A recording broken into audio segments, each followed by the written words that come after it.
Assalamualaikum warahmatullahi wabarakatuh. Hari ni 5 hari bulan 5. Kita tukar tangki dekat Puchong. Zali 018 24 89 131. Sekarang ni dia orang tengah apa dekat atas tu, buka bumbung atas tu. Dengar bunyi mesin tu. Bumbung dia macam tu.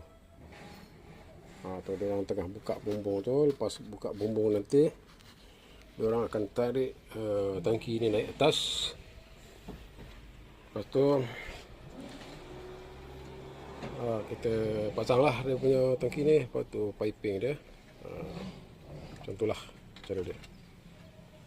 Sekarang tengah menunggulah diorang lah.